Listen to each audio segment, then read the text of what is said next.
Welcome to MS's Chronic. I'm your host Barney Black, and this is episode 5 of season 1.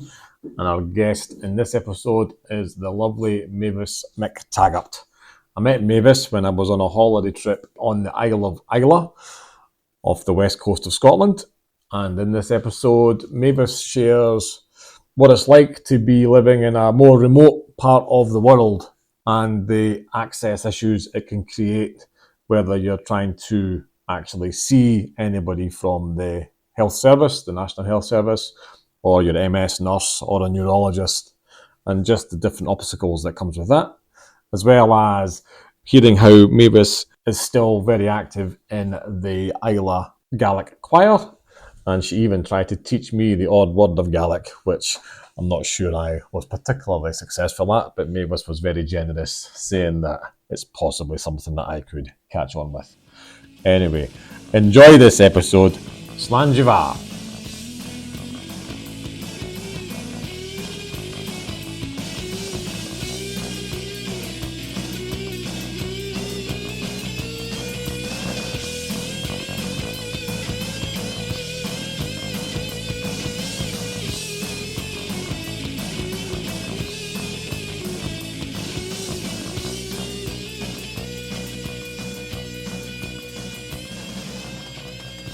You have graciously agreed to be the 5th guest victim. What I was hoping we would just talk about is the journey for you from your symptoms, from your early symptoms, looking back on them in hindsight, how that led to you. There was a lot of balance problems, Yeah. dizziness, and I was tripping quite a lot, as though there was something wrong with my shoe. I was kind of tripping, and after a while I was diagnosed with trigeminal neuralgia. Okay. A terrible pain down the side of my face, like running water or something. Yeah. It was like really strange feelings, and pins and needles and things. And I saw quite a couple of doctors, and it was put on to maybe nobody ever said MS, and then the last doctor I saw, I thought, I think I've got a brain tumour. I said to him, I think this is a brain tumour I've got here with what's going on. I feel I've been pulled to the side sometime and things like that. And That's pretty dramatic as well, thinking that, because you don't know. No, and I just kind of dismissed it, and then I was told I had to have a lumbar puncture, which was pretty awful. I had a lumbar puncture, and then I had an MRI with dye put through as well. Yeah. So there was plaques in my brain and my spine, and then the next consultant I saw was, it's definitely MS. It's primary progressive MS. And was that the first diagnosis? Yeah, Was primary progressive, so you went straight to primary There was progressive? no time off. Wow. And this was 20 odd years ago, you said? This was 2005. 2005. Okay, 19 years, 19 years ago. And before that, so before you had the foot and the balance kind of issues, when you look back, do you think there was anything else happening before that period that you could attribute to MS, or has been attributed to MS? Okay, I used to, quite a few feelings of like a shock, electric shock in my legs and my arms, and like real stiffness, and you just think, oh, whatever, you've been doing something or you've hurt it, or because you're always busy working, you've got kids, you're working, you're looking after my dad, you're doing this, running around, and then all of a sudden everything's like crashing around me. Yeah. What was your job? I worked in the Royal Bank first of all, and then I took a job in the high school, so I would have more time off at holidays and things, because then I didn't feel very well for a while, and before my diagnosis, and I thought, so I took a more part-time job, because I didn't know what was going on with me really. So I didn't like being off work, because it's not fair in your colleagues. I felt it was a bit.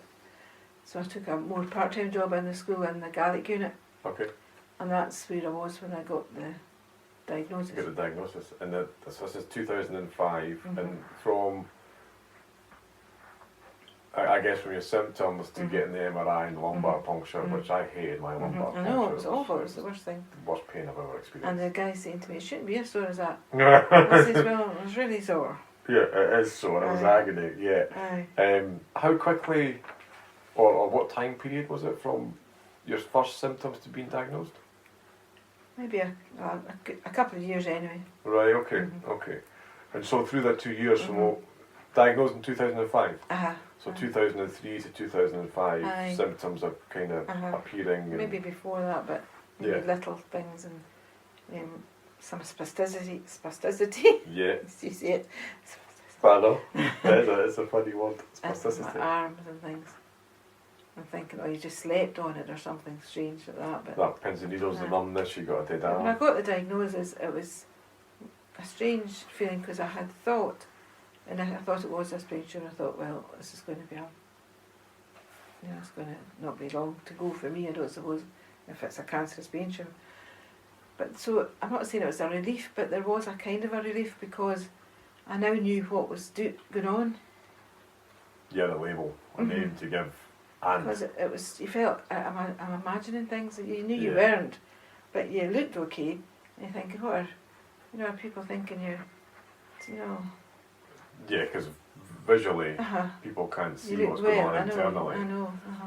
And that's always a thing, because you're Mhm. not, I've never, don't know what I'm trying to say. I think the challenge I've got, actually, when we were in the distillery speaking to Mary, and we just got talking about family through the wedding we're going to this weekend, this week, and said I was coming to meet Mavis and everything else. Oh, I know Mavis, and I said, well, I'm going to see her. We're going to talk about MS. And my wife says, because Barney's got MS, and of course the first thing people look at you and think, well, no, surely not. I know. You know, and even to look at you I just know, now, people would think, surely not. No, I know. You know what you're talking about. I know.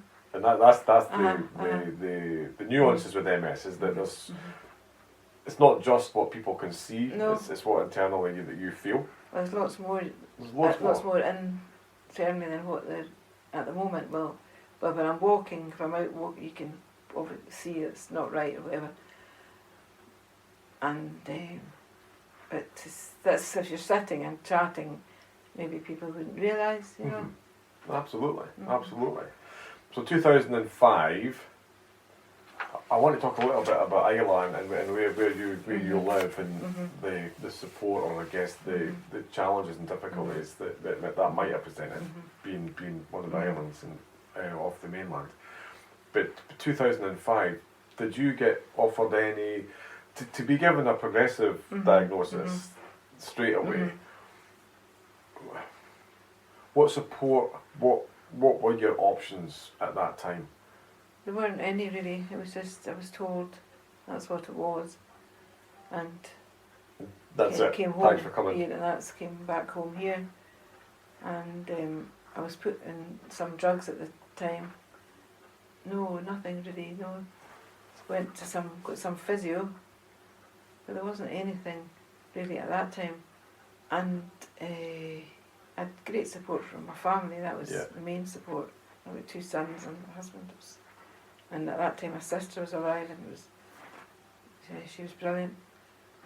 My friend Helen. I knew there was this place in Lochgilphead who people in Islay raised funds for it was an MS centre in Lochgilphead, and I knew that. And so I got in touch with them to see if there's any chance that somebody could come over here to do anything with us or to do. So that progressed to having a outreach worker once a month, and that's been fantastic. And over. How long ago did that start? Oh God, that's years ago now. Right, okay. And that's quite it's quite a far-reaching group, isn't it? At least 10 years anyway. I'm sure it must be about 10 years. So that'd be kind of halfway more, through. aye. Well, the last 20 years is kind of I'd like. stopped work by then, and I was worse. I was getting. And so up to that point, feeling more 10 years, Aye.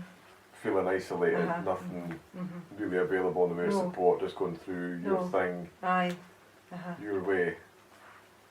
So girl's name's Claire, and she's very good, and she was grouping of people that had MS and taking us out to a centre place and having a lunch and whatever and a chat. Yeah. And it's really good to chat with other people. But then quite a few people in that group had passed away, so now it's more or less a house visit or take you wherever for a coffee or something. But it's very good because if she notices any difference, then she'll pass that on to clinicians and things. No, I say that and if there's anything in between times, I can phone and a chat. But there's an MS nurse as well, the NHS MS nurse. But is she? Who's in Oban. Oban, right? Okay. And she's only got part-time hours. Okay. Budgets. So do you have to go to Oban, or does she come here? She comes here once every maybe 4 months or so.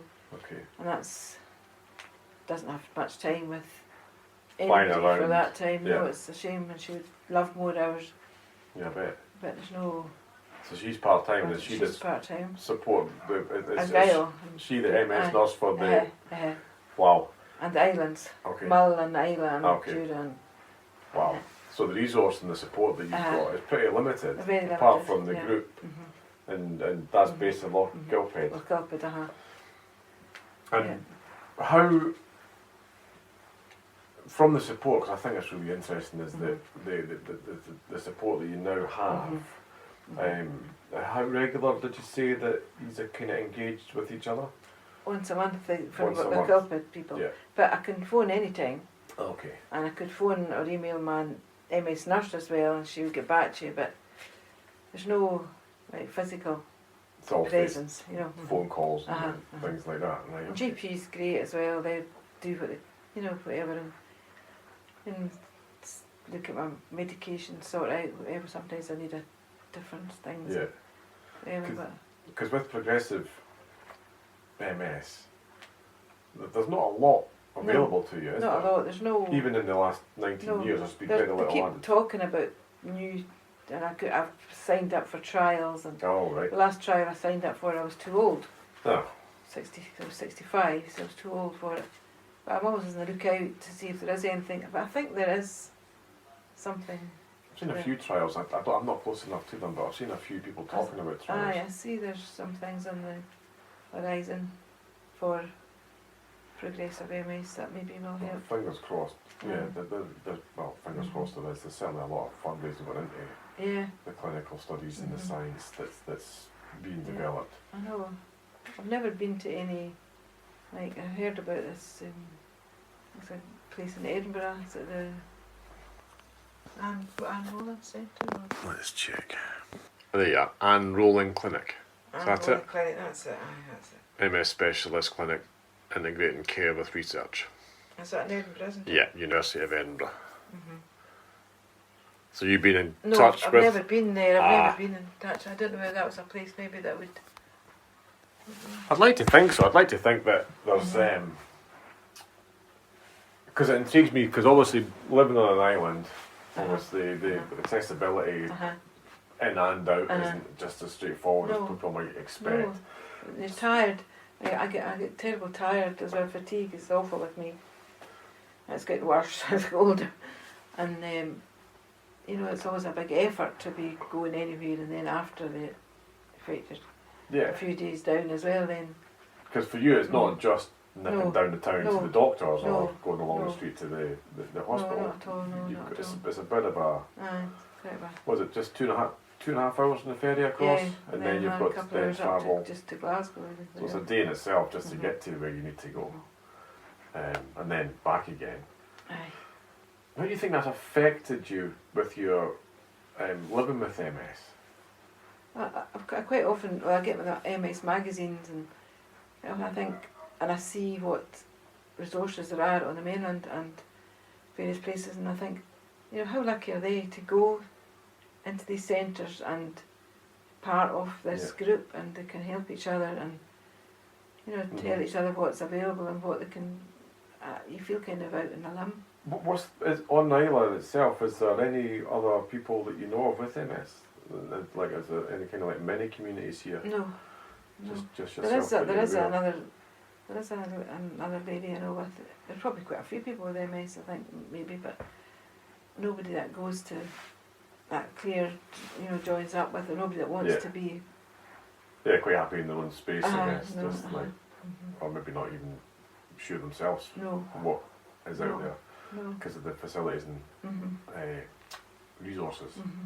It's a challenge. Okay, how has it? This might sound like a really daft question, but for anybody listening, how has having multiple sclerosis changed how you live and go about day-to-day stuff? Yeah, quite dramatically, yeah. In what ways? Dramatically, I'm not able to do lots of things that I want to do, or that I would not go places I'd want to do. Can't walk very far at all. Can't go out on trips. Can't. It's a terrible word that. I just. No, I know what you mean. Can't do this. Can't do that. Because you know how it's going to make you feel, or the limitations that. And if everybody's going somewhere, well, I'll just stay at home a lot of the time, Yeah. But my family's really good to arrange things that I can be involved in, if they're. Yeah. And all the family will know you've been quite open about it, haven't you? Yeah, definitely. You're quite visible in the group that you're a part of with Lochgilphead. Because that group, it's not just for people with MS, it's chronic. It used to be MS. It started with MS and then it's included others. That was to do with funding, I think. Okay. Funding had to be inclusive of other. So inclusive, have a broader reach and get more funds available. Must be, because it wasn't just totally MS Centre, because that was the fund was raised for a lady who had MS. Have you, apart from the Lochgilphead group, have you had any involvement with any other MS Society or? No, just a magazine. I pay my subscription. Get the subscription and get the magazine. So what do you get from the magazine? What does that give you for your subscription? Not just the fact that you get a monthly magazine. No, I know. But sometimes it tells you what's becoming available and what's maybe some trials. That's where I found that last trial, which wasn't. You get selected this time. It just tells you what's happening really and what other people are doing, and you see all these. You go, they're trying this, they're doing that, and that's what I think would be good for me or anybody, is to go, as I said, into a centre where you could try this or try different things and meet up and have your coffees and chat and how did you sleep last night? What was your pain like? Because I get terrible pain as well, so I'm quite a lot of painkillers. Or go out on trips or something, do things together.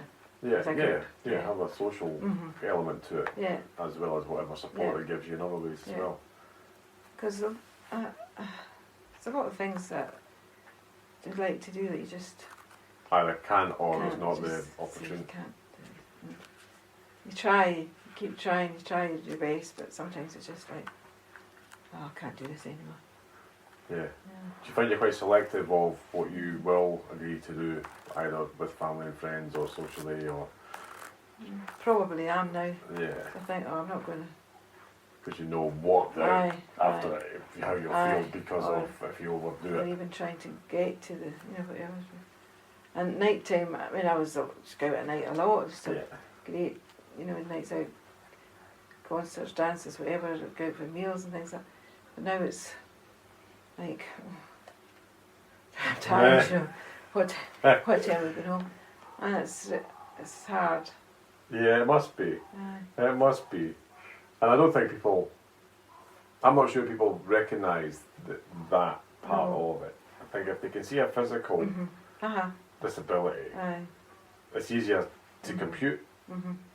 But the fatigue you talked about, I think there's a lot of research now that seems to highlight just what do you call it, mental strength, and how it can make you feel just not great, or not kind of as positive. The legs just go like water, really. You feel your legs just like you're pulling them along, like walking through water, or just trudging through, and they're tired before they even start moving. I know.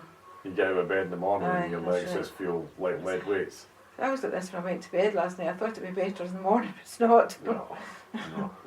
So it's still for things like that. Do you still get therapy or massage or physiotherapy? Physio. Not very often, but I've got exercises to do at home a couple of things to do at home. Once a month I've got a check-up with my physiotherapist, but I think that'll probably stop soon because I've had a few sessions. And you only get so many I think so. before you start having to actually pay for them. And then you stop. But there is, the group in Lochgilphead are having some funds or a fundraiser where they're going to have, get vouchers, and this happened before, vouchers to go to, maybe someone will do a massage, or, and they'll pay it for you. I was actually at a MS Society group in Perth last Thursday, and they had somebody there offering 30-minute massage as part of the meeting. Everybody donates a few quid every time, and there's various fundraisers. So do you go to a centre in Perth? That's the first time I've been in about 2 years. They do it in Blairgowrie every fortnight, and then every other fortnight they do it in Perth.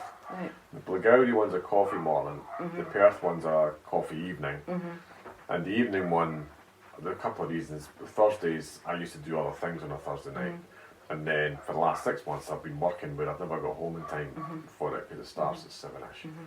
And I would probably get home just after 7, so I never felt like I could go. So that was the first time I'd been in, must be nearly 2 years, which was good.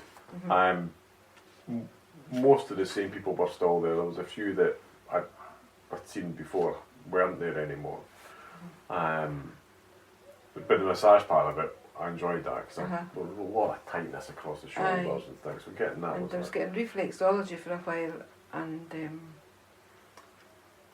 another treatment, I can't remember what it's called. Memories, right? With the needles. The electric? No, I just get the... Oh, acupuncture? Aye. That's great, I love that one. Right, okay. I was going to ask you something as well. Oh, we like the two of us. Yeah, I know. Brain fog. Yeah. Actually, that's a good question. But it wasn't my thought, but you made me think about it. Can you list the symptoms that you've had or continue to have? Because brain fog you've talked about, fatigue you've talked about, tremors, the foot. I don't know if it was foot drop, but certainly it sounds like that. That's 4 or 5. Aye, well, a lot of that sensation in my face, like it's actually like water running down it, and I get electric shocks down the side of my head, like I just got, you just screw your face up. It's so horrible. That's a painful feeling. Aye. I don't know what that's called. Trigeminal neuralgia. Right, okay. I think that's what they say. Right, okay. Right, straight down there along the jawline. The trigeminal nerve. Yeah. I thought I had that, but I guess thankfully it wasn't. I had an abscess which had to end up with a pin removed, but I was quite glad that was it and not what you described. I've had optic neuritis as well. Did you get the neuritis? Right, okay. It was quite horrible. It was just long after my sister passed away. Right. So stress, I think, aggravates MS. Yes. I believe. I thoroughly believe that. I believe that. My work, I definitely believe that. And I've said I'm not seeing right, just gradually. And then it felt like I was just seeing like frosted glass. I was looking through frosted glass in my right eye. So I went to my GP and he sent me off to an eye clinic in Paisley. Yep. And REH, and I couldn't see colours at all. They did lots of tests and everything, and then I was on a high dose of steroids. It was optic neuritis. Loads of steroids. I put on loads of weight again. I was having to go up to the hospital here to get steroid infusion each day, and back and forth to the clinic, and then eventually I could see colour again. Okay. And the day I saw colour, it was like amazing, because the book with the numbers on it, just for like they do for colour blindness. Aye, and I was seeing colour fine in one eye, another was just grey. And the day I said, I'm seeing colour. It's like a miracle. But that must be such a traumatic thing as well. That went on for about 6 months. Really? Yeah. That is a long time. And as your eyes, are they, apart from your vision, just in whatever prescriptions you got? Yeah, it's not. It's not great, but. So optic neuritis, the trigeminal neuralgia. That one. Fatigue. Foot drop. Have you got them listed? Well, I've got the muscle weakness and the what do you call the spasticity. Yeah. That's quite horrible. All the spasms, you're just. For instance, just a couple of nights ago, sitting here, and then my leg just started shooting out. This one just shooting out, and I said, James, behold my leg, steady. It was just going all over the place. It's horrible. Yeah, I only get almost like the reflex, but it's not repetitive. It kind of there's gaps between it, if that makes sense. There's maybe some minutes. But to your point about stress, I know that's definitely impacted it, and tiredness definitely brings it on. That seems to create an awful lot of triggers. I can't cope with heat at all. So you've got to kind of stay in It's a shame because just legs water, into water. That's what it feels like. Just so it's weak. funny, So can't weak, stand the heat, stay out of the sun, but need vitamin D. Well, I take my vitamin D every day. I know, it's crazy. So do you take vitamin D supplements? Yeah, the doctors, the neurologist told me to take And did they prescribe them for you? No, I heard you could get them from prescription. Probably I could. I've never tried, but No. I've been told that you can. I think you should be, but Probably, yeah, definitely. If it's part of the medication that's going to support whatever else it is.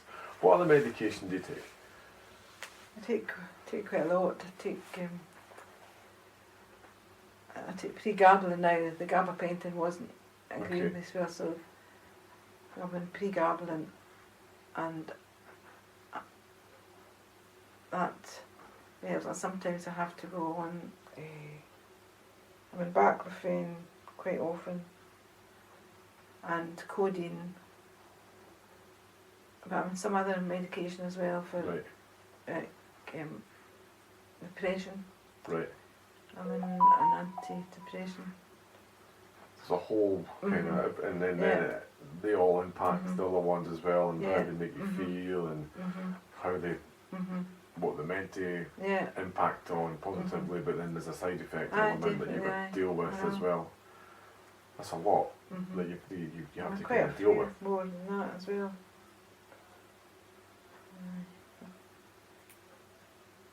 I've got a list of them somewhere. Yeah. So,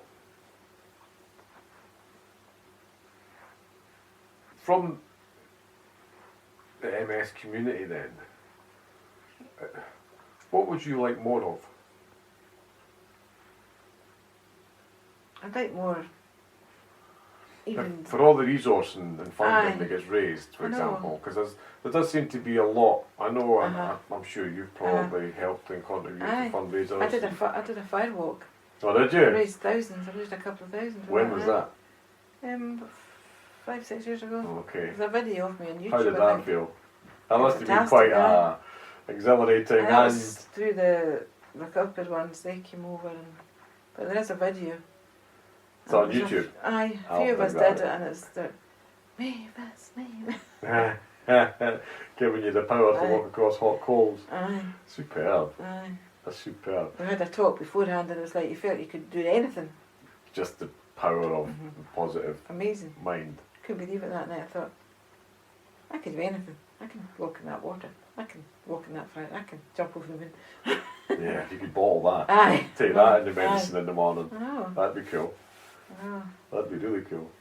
But to that point, the money that's been raised through things like putting yourself in a difficult challenge and things. That's just for the Lochgilphead place right enough, but a lot of money for the MS Society in Scotland themselves. They get a lot of money, I think, raised, don't they? I believe so. I mean, I've done a few runs and things for them. I've raised money, and I'm one of many people that raise money for MS Society. Is that all for research? I'm not sure. Don't know. I think some goes into research. Something I'm going to look into more of is what is the breakdown of the funds that gets raised, particularly for the likes of communities, likes of Islay, and anywhere that's more remote away from places like Edinburgh, Glasgow, or Perth and Dundee, where there's obviously probably more resources available. But geographically, that then probably Well, it must hinder Mhm. what you've got available to you. Absolutely. Well, I could maybe go out to Lochgilphead for the day, but I'd be raked. Aye. Ferry, bus, whatever, up to the centre, spend a couple hours there, and then bus, ferry back home. Yeah. How's that going to be? Yeah. And I understand that most or the resourcing will go where it can be of most impact. But there's got to be a way where we don't neglect the people where they don't have either the facilities or just by sheer geography. Surely that should be all the same. There's not connections, and maybe it's a digital thing. Maybe it's what is done and the resources that are made available are a little bit more creative. You know, because I get there's only so many people in jobs and things like your part-time MS nurse. She's only got so many miles she can cover an hour that she works. I know. You only get a chat with the MS nurse for maybe 50 minutes or so, you know, because she's got lots of people to see in that time she's on either. Yeah. And her part of the world is one of the... And she comes to the ferry and goes away in the ferry, so she's watching. So she's always on the clock. There, doesn't want to get caught missing her ferry because she's here for either the next few hours or maybe the next day, depending on her schedule. Yeah. But I don't know if there was somewhere to go maybe for a few days. Some sort of retreat type thing. Somewhere centre, I could get the plane out and not have to do the whole ferry thing because it's quite draining. But if you were going somewhere for a few days and you did all your treatments and things, and you come back refreshed for a while, and I don't know if there's anything like that. It's something that I would aspire to. I don't know if there is anything like that. I know that there are bits and pieces. So in Dundee, I know they've got the hyperbaric oxygen chamber. I've got one of these in Lochgilphead as well. There's one in Lochgilphead, but there's nothing on Islay. No. No. Have you ever done it? No. I've not. I've been tempted, but I've never. A bit Have you done it? claustrophobic. No, Right, a bit claustrophobic. Okay. So I think there's one in Perth at the Scone Airport, right. and I think he's got 2 chambers Right. where more than one person at a right. time can go in, because I think they're expensive to run these things. So I don't know how big they are, but I can understand it being. It sounds like I'm kind of like a sauna space almost. I think is the amount. You can't. I said because I did ask if I feel a bit panicky, can I come out? And it's no. Because you got to You're go in through it the for session. the whole session. You can't because that's you can be ill. I wonder if there's a way you can trial that, because there must even be a mobile. But I don't know if oxygen, pure oxygen. I don't know if that. Some people say that's help for MS. Yeah. I don't know if that's something I could. I don't know where I would. I don't know. So there was a guy at that meeting on Thursday night that I was at. He said he goes to the one in Scone. Right. Once a month he goes.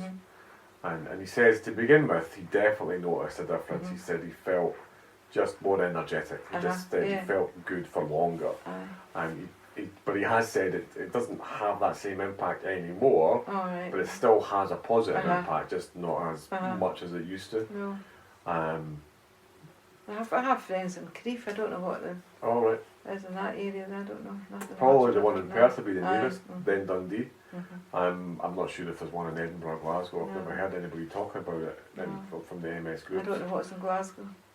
Not sure. The places are getting closed down because lack of funding. Funding and resourcing and people using them and then it's just getting. I don't know what the reasons are for that. How often do you see your MS, not your nurse, but your specialist or neurologist? I don't see him hardly ever now because if I did need to see him, the nurse would refer me. Right. Okay. Or I could phone up. Yeah. An appointment, but I haven't seen him for a couple of years. And when was your last MRI then? The last MRI was about 2 years ago. Right. Okay. Yeah. And did that show any change? It showed more plaques. Where are the majority of yours? In my head. In the head and the brain scan. Right. Okay. There's some in my spine as well. Yeah, but the majority in the brain. I think my majority are in my spine, which is why I think it's my legs that are affected the most. Just constant numbness. Pins and needles. Yeah. Yeah. like never before, like right up inside your feet. I feel sometimes as though there's another thing is like, I just described this to the consultant last time, so it's like absolutely red hot pokers inside my legs. Wow. At times That's I get that, and he intense. was saying, oh. But that's the only thing I could describe it as. I says I'm not very, no, it's not very maybe good description. That's That's good enough if that's what it feels That's like. what it feels like. It feels burning inside your legs. Wow. That's bad. I Isn't it? know. And, yeah, and then there's no real, because they don't know how to really No, alleviate that. I mean, no. they make painkillers, No, I know. but because of the progressive, I again, know. you've got nothing much you can And do the to try back and of end minimise makes it. me really sleepy. If I'm really bad with all these sensory feelings and things, it's the baclofen. Don't know if you know anything about Baclofen? baclofen. Aye. What's that for? For all these sensory feelings, you know, Okay. I'll look that one up. really sleepy. I'm out for the day. So that's the side effect, is that it just knocks you out. Aye. I'm not taking that just now, but because I try to not take it, Yeah. but when I do need it, I have to take it. That frustrates me, Mm-hmm. the side effects that Yeah. drugs give people. Uh-huh. It's just like, there's going to be a different way. You're just like, Yeah, which makes you feel crap, doesn't I it? know why I try everything but take that. Steroids as well, it's another thing. You think, oh no. And often you get steroids. So not regularly, I don't have them regularly, but Oh, it's okay. if you can read my writing, I can, yeah. what am I saying? You've shared everything here already, so it's I always find it difficult. So the work transition, because work's a lot of the time we could say, you know what, I can't wait till I finish my I work. know, But when you have to give it up prematurely, it's got to be a different sensation altogether. The one with the girls I worked with, she was my friend before then, so she still see her. Come on. Everybody else just kind of fall away, don't they? Yeah, yeah. Go to see Yeah. her. The Christmas parties, they're like, oh, you're stalking. You don't, you know, there's not that. Come on. All the nights out, all this thing, you're not part of anything. Yeah, That's horrible. yeah, your social. It really depressed me. I understand that. I mentioned the guy Mark Webb, I think. Aye. He did I don't know if you heard of the TED Talks. What talk? TED. No. Black tea. Yes, please. Anyway, he's done a talk recently in the last couple of months. Right. And he talks about, he's talking to the people, the family, the friends, the colleagues of those who find out their family or their friend or their colleague has got MS. And that they shouldn't drift away because they're probably needed now more than ever, Exactly. you know? No, my That for me. family have been Thank you. great. They've done. Well, my son Angus, he took me. I've got a sister. And my sister in Islay she was my rock. She was my total support, great support. She passed away last year, Yeah. and I've got a sister in Canada, Thank you. and he took me to see her. I went business class so I could have a Space. out. Yeah. because I couldn't just up. And we went in, what was it, I had something, I wrote on there what we had. It was great. Oh my Yeah. God. Travel assistance Aye, they were insurance, brilliant, yeah. so they took me right through and Wales. But God, the cost of the travel insurance was prohibitive with the pandemic. It takes you to another level, doesn't it? Aye. So that was last year. In Canada. I was so grateful to get to see my other sister. She's older than me, she doesn't keep that well. But Right. That must have given you so it was great. some mental Aye. strength. It was fun, it was really fantastic. Yeah. I couldn't believe it. Just seeing her and just hugging her and just Yeah. do It's Zoom, emotional. we do Zoom calls and things, but it's not the same. No. Like some tea, do you like a biscuit or something? I'll have a biscuit if there's a biscuit going. Aye. I'm not too shy to say I'll have a I biscuit. thought you would maybe keep fit too much and didn't want a biscuit. Oh no, I have a few vices. What biscuits do you want? Oh, honestly, Mavis, anything at all. Is it a time out? Yeah, that'll be perfect. I'm glad you said yes. I'll take one as well.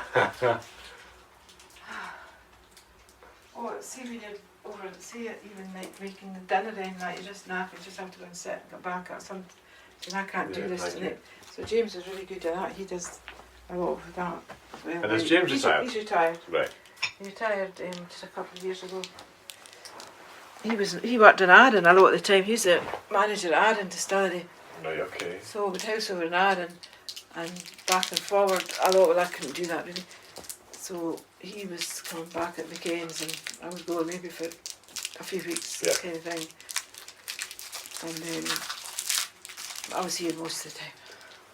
So Arran and Islay, have you ever lived in the mainland? No, just bank. When I worked in the bank, I was at the bank college in Edinburgh for a while, but never lived in there. No. So you've always been drawn back to the island? Always in there. And I know, and I had opportunities through his work, study work and things, to be different places, but why? The only thing is getting shopping and things. I know, because we've come across here and we're like, this is lovely, could move here, live here. And then you begin to think, actually, the facilities that we're so used to and take for granted, there's a fair few adaptations. But an awful lot of people have moved here recently. I don't know how they feel about it, I don't know. And do you live in Perth? Yeah. City, Perth? On the edge. I grew up in a scheme in the town called Muirton, which is... I had cousins around that area, McKinnon's.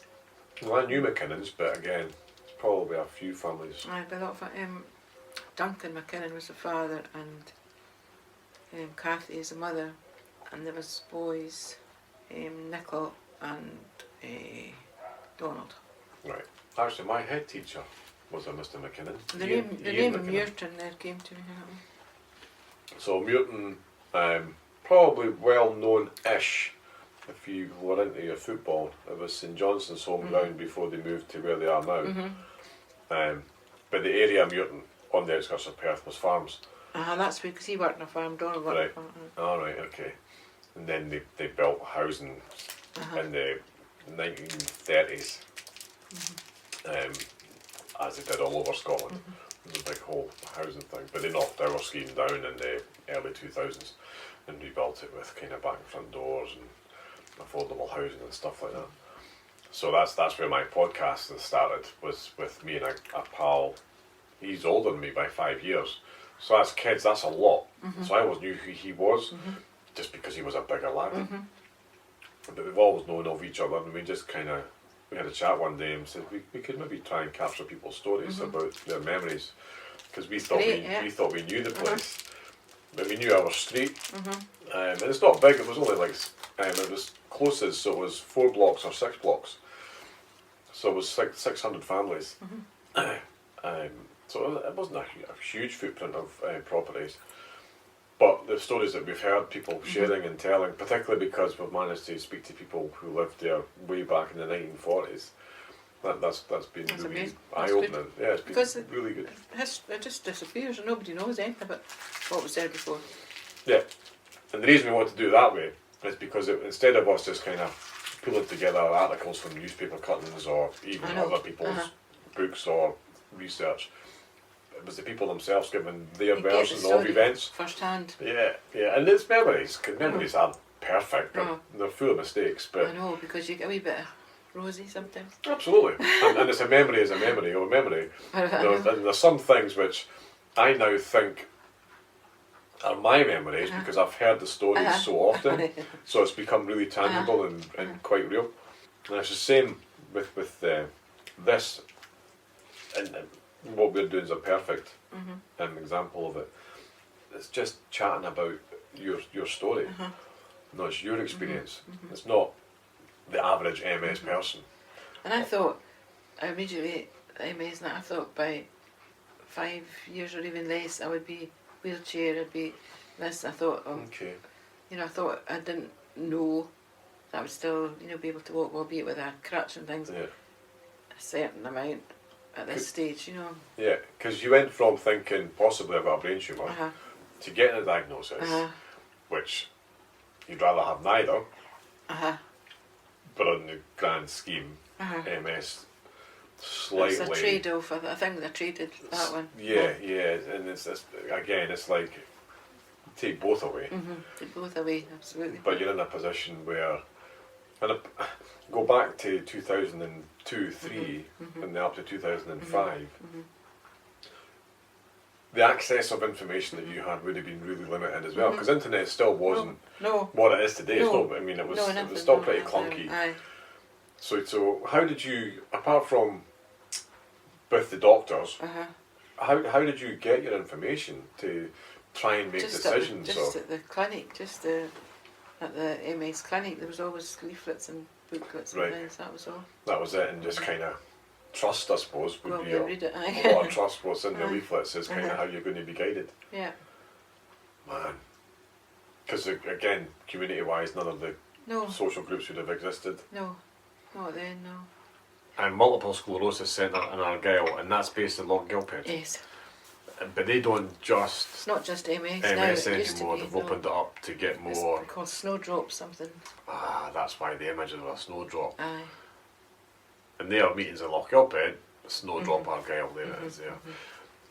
Which, I guess, if you have the time and you can get across, but it's not that straightforward, as we've already chatted about. But she's very good. Claire is very good. You know, if I needed, Claire would do anything to help. You know, if she could, whatever she. Is Claire? She's the outreach worker. Is she the outreach worker? She hasn't got MS or any other chronic conditions? No, she's not an MS nurse, but she's done a lot of work with MS patients. Okay. She works with the. And she set that group up. Was it her that set the group up? No, the group was set up, and she just became an employer in it. Ah, okay. The group was set up a number of years ago. It was to help people. There was a lot of people in Lochgilphead with MS, I think. And one particular lady, and she had connections to Islay. Yep. And a friend I know did a lot of fundraising for the MS Centre. And that's when I kept thinking, why is there nothing coming back to Islay? I know we're doing all this fundraising. And did anything come back that that's this Claire comes over once a month. Okay, so that's Claire that's coming across, right. Okay, I've got you. That makes sense. That makes sense. And that must be a bit of a relief knowing that you've got that person to come across and share, because she'll have a bit of an understanding as well, won't she? And phone her, and she'll get back to you if she's busy or whatever. Okay.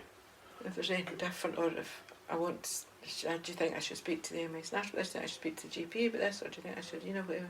Yeah. It's a good sounding board. Yeah, that's good. That's good, because you need that. Definitely, aye. You need that. I found myself being quite introverted with it. I speak to my wife a little bit about things. People ask me about it. I'm very, it's not dismissive, but kind of very broad strokes. I don't really kind of go into it. I try to make it feel or seem feel it more your private business. a wee bit.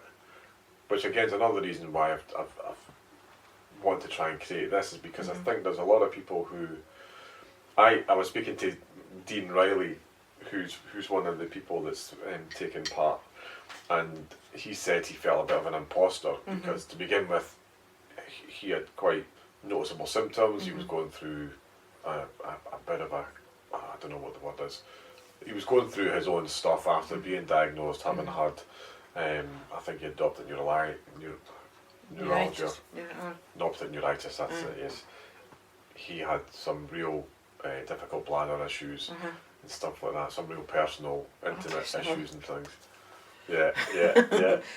My bowel control was, I've got no kind of time.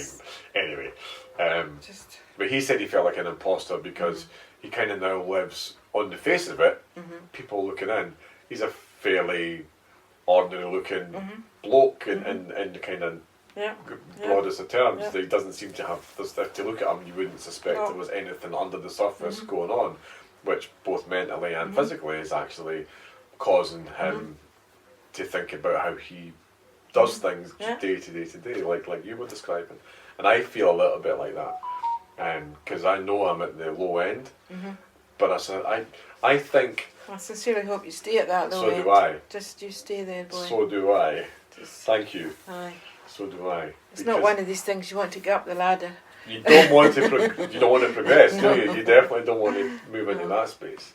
And I think I'm optimistic to a point, knowing that the odds are in my favour. And women physically, most often, isn't it? It's women. Women. Higher instance, yeah. yeah, and women in the northern hemisphere and women in The the west west of coast of Scotland, and then suddenly you begin to find yourself in that really high, intense group where you just happen to be in that part of the world that is, you know what, the odds are against you, or the odds are likely. Wonderful part of the world that's so beautiful, but it's got this. You're a contender, Yeah. just because of geographically where you happen to be, which puts you in that concentrated group. I have a couple of cousins, maybe second cousins, who also have MS. And are they islanders? Yeah, originally, yeah. Okay. Not here now, no. So, because I know we had a little talk briefly on the phone One about. of them moved off because of no facilities here really for MS sufferers. Was that a motivating reason that they left? Yeah, yeah. Really? And did they develop disability as well, or did they just have symptoms? She's a lot of symptoms, but she still seems to be. Right. Okay. And do you communicate? Do you share? Do you, No, I haven't heard from her for a long time. Right. Okay. Cousins drift apart, though. I don't know what it is. Whether people move on, I suppose. Yeah. Yeah, I've only got a couple of cousins that I'm close-ish with, but I've got about 30 cousins in total. My mum came from a large family, and my dad as well. Yeah, yeah. Well, you know the wedding we're at, there's like 50 odd cousins there, I think. That's But Stephen, your friend, is he? No, well, I've only just met him, Aye. but he's a lovely guy, Aye, really friendly bloke. He's staying in Glasgow now. Aye. I think it's Glasgow, he said. Him and his wife, and they've got a son.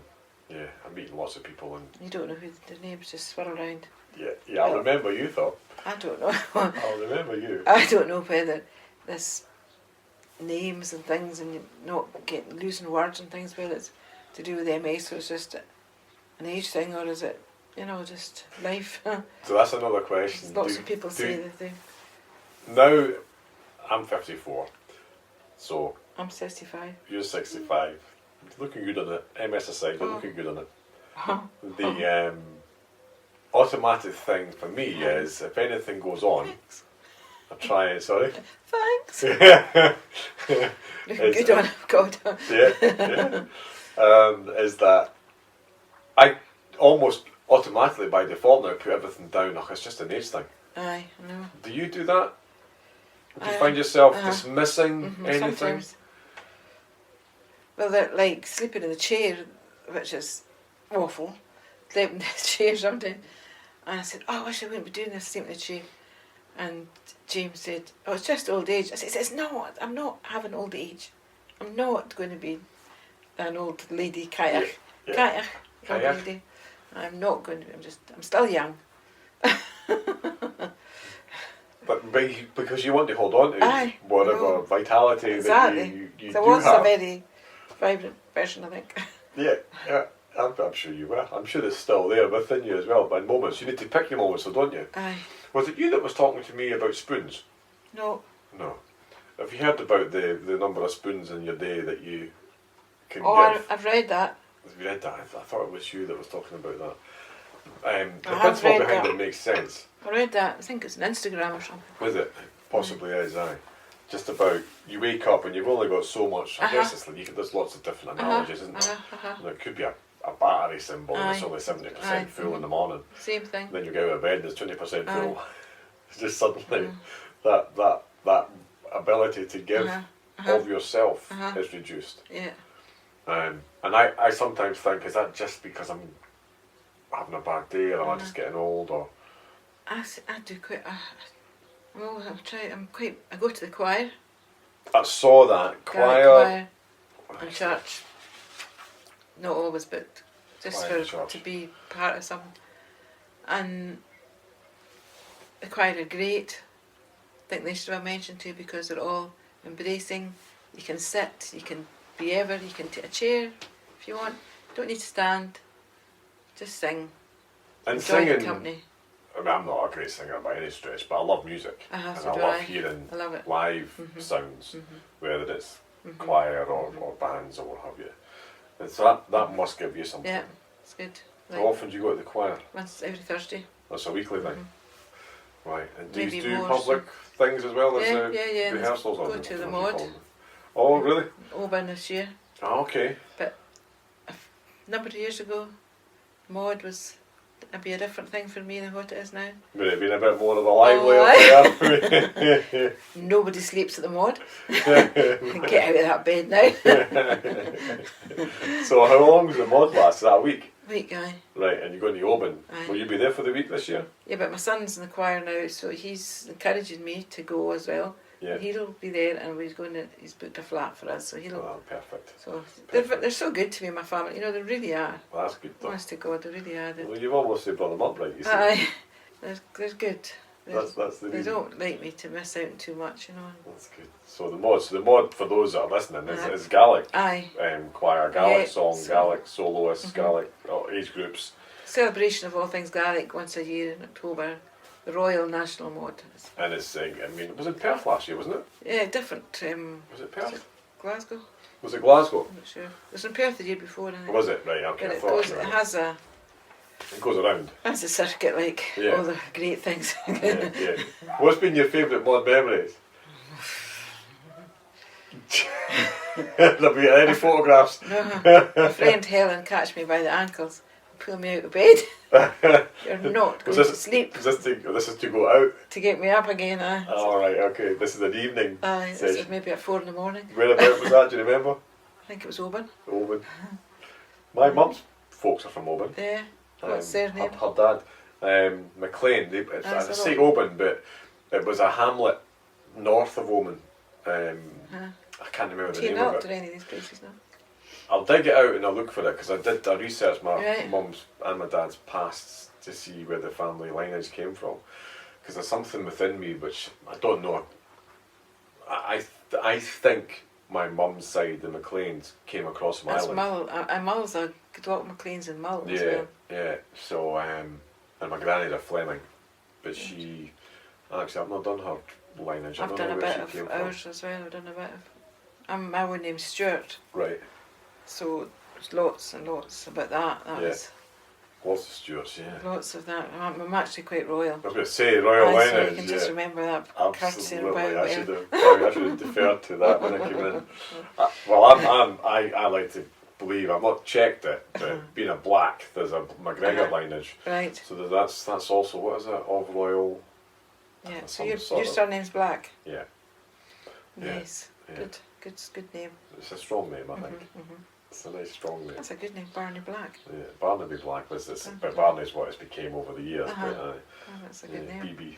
So it's got Is that your I'm mum not or your relation dad? to it. That's a very good one.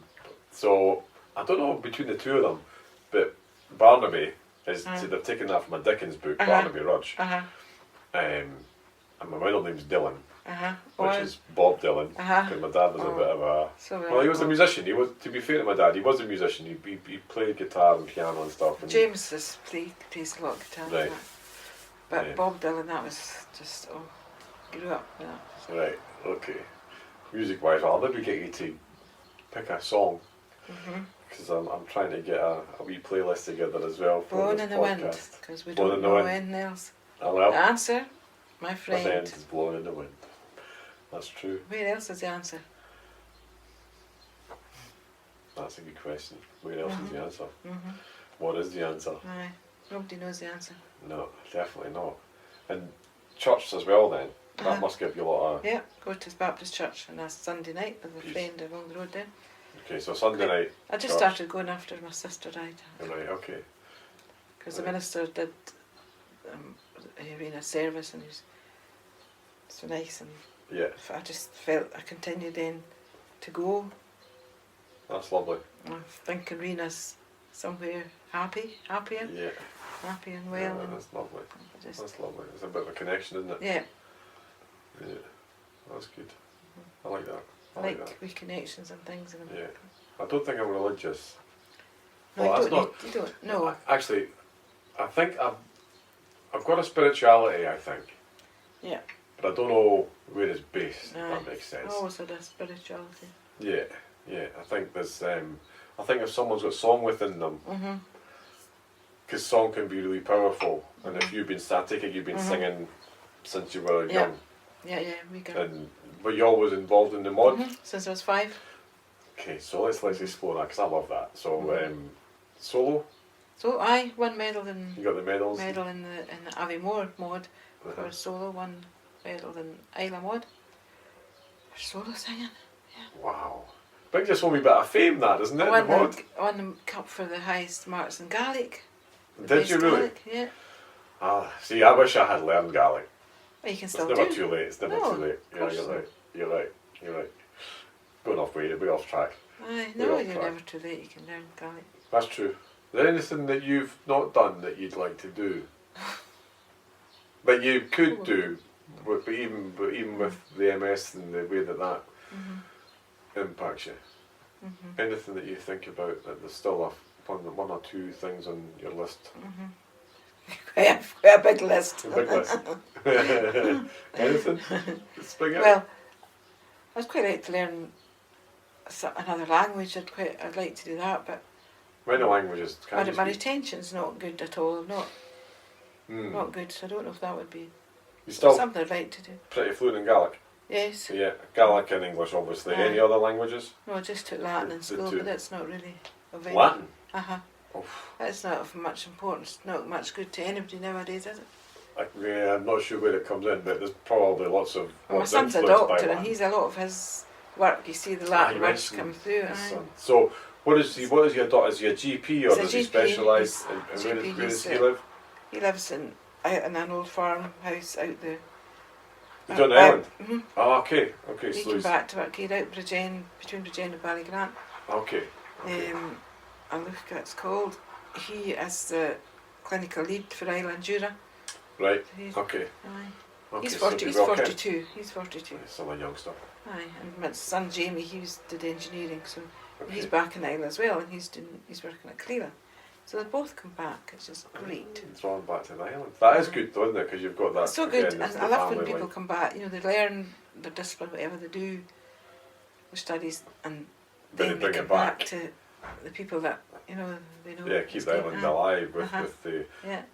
I was going to say with the real folk. That's Aye, not the right no. term, but you know what I mean. Why give all your everything you've learned to another? Yeah, bring it back to the community Aye. you grew up He in. worked in Glasgow and worked in Mary Hill and different places, but Yeah, the opportunity was to come back here, so he took it in that's good. That's Yeah. really good. So the mod, when is the mod? October. October. So you're going to stay with your son, so he's going across as well, so we're all booked. Yeah.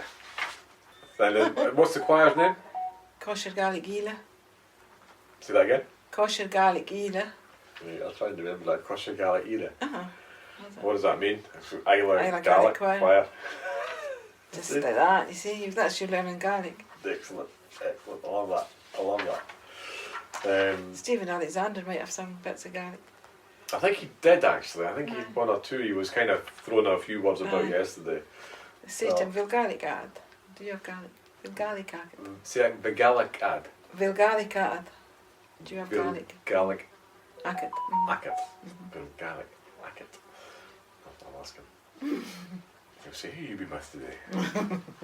Oh, wouldn't you like to know? You with a lovely lady. We'd have to look into the Gaelic. Aye, there's classes in Perth, I'm sure.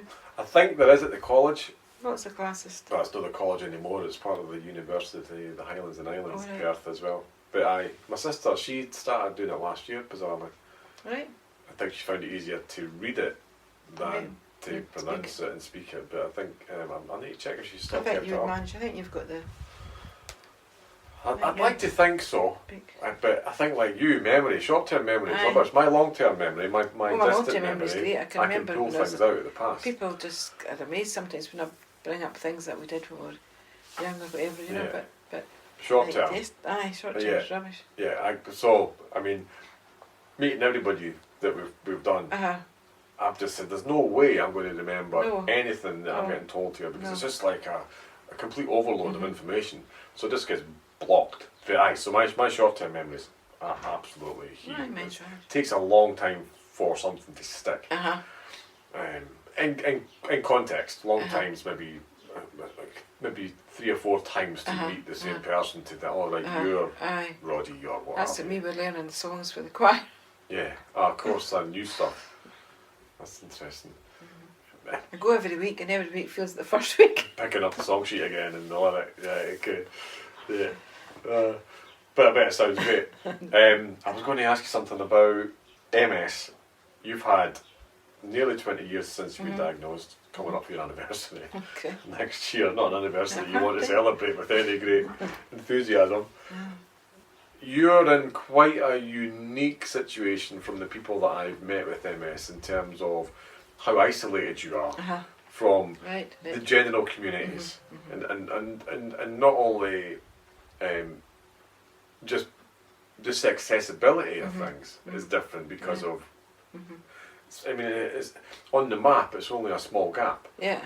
But it's actually a real effort to get from one place to another, and everything else that goes along with that organisation. I wouldn't drive in the mainland now. I wouldn't drive in the mainland at all. I've got a wee automatic car for myself, which I don't do very much with, but I just tootle about whatever. Right, okay.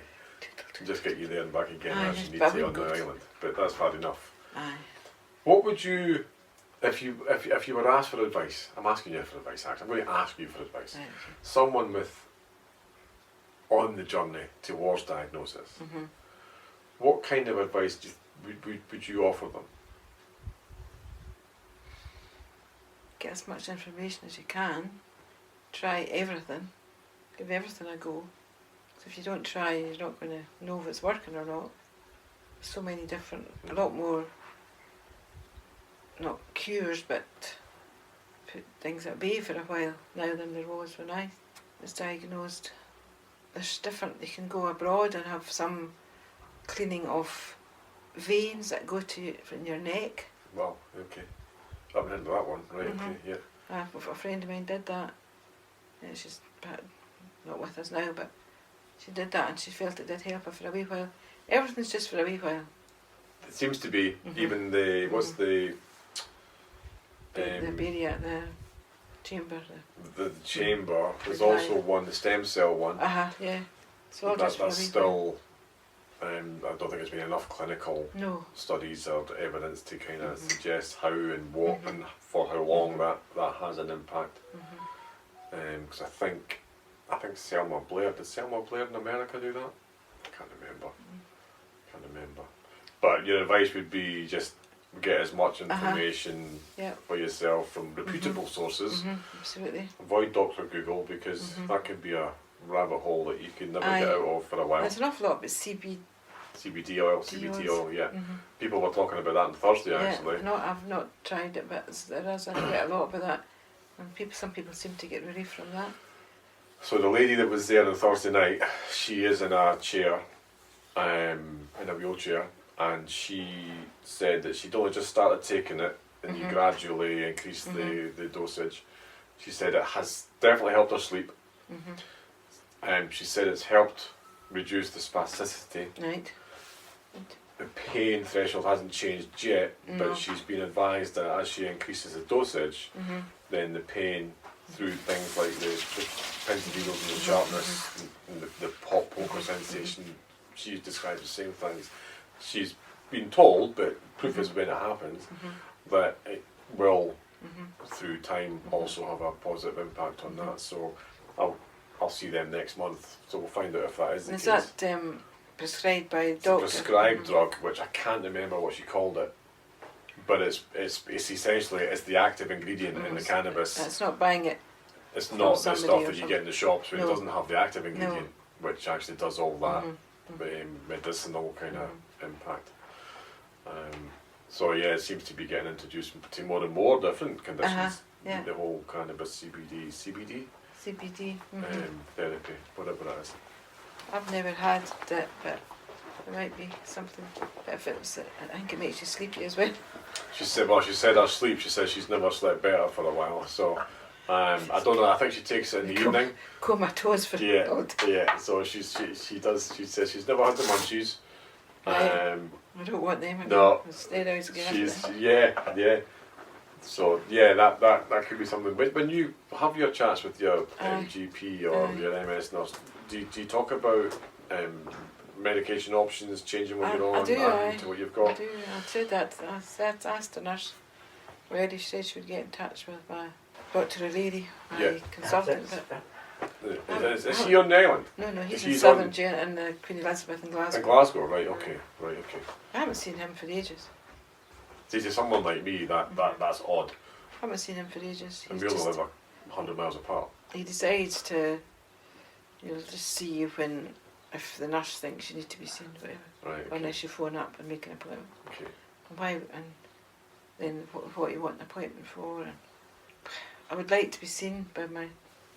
Yeah, you like to get a proper Aye. consultation and Aye. sit down and next of it. I was going to ask you something about relapses. Mm-hmm. So a relapse is usually something that's lasted for 48 hours, isn't it? That's the technical term when it counts as a relapse. Having primary progressive, is that the same situation that if you have for it to count as a relapse, it's got to be something which happens new Yes. to your existing symptoms. Yeah. It's got to be something completely new for 40 hours. Well, it's like the optic neuritis. I didn't ever have that before till last year. Right, so that counted as a new symptom to the whole list of symptoms that you've got. Yeah. Okay, and anything since the optic neuritis? No. Okay. And don't you put the hoop picking on it. I don't want Hey, no. nightmares. I'll be positive thoughts. I'm putting positive energy into the atmosphere for you. The hoop picking, you know what the hoop picking is? Well, I guess I do. I'm assuming it's just bad luck, a hex, or a... Is it? The old island things, the hoop picking was a thing the old woman believed in. Somebody could put a bad spell on you. Like a curse or something, right? Mm. Oh, no. I'm sending positive thoughts. Good. Nothing but I positive thought that. affirmation. Right, good. Yeah, so long as that continue, that at least there's nothing else been added to that whole list of symptoms that you obviously do have. Just recently I've had to use the crutch, I told you, because the stick wasn't helping very much. The physiotherapist said it was just because it was making me more... I was leaning over a lot with the stick and I was still falling, but the crutch just makes you more upright, so... Yeah, right, yeah. And I'm quite happy with the crutch now. Right, okay. Because I do feel better, I feel safer crossing the road or something. Yeah. Crossing the road, I hate crossing the road. Oh my god. Because it's just more effort. I know, because there was just a lot of cars and Yeah. Yeah. I feel drunk, Yeah. So I was drunk. Yeah, the pressure suddenly applies to you because you're just trying to do something everyday folk take for granted. Crazy. Oh, it is. It's mental. It is. But that's the thing with MS. As with any other chronic Nobody else condition. would notice anything that bothering you. It's such a... Oh, what road's forgot to cross?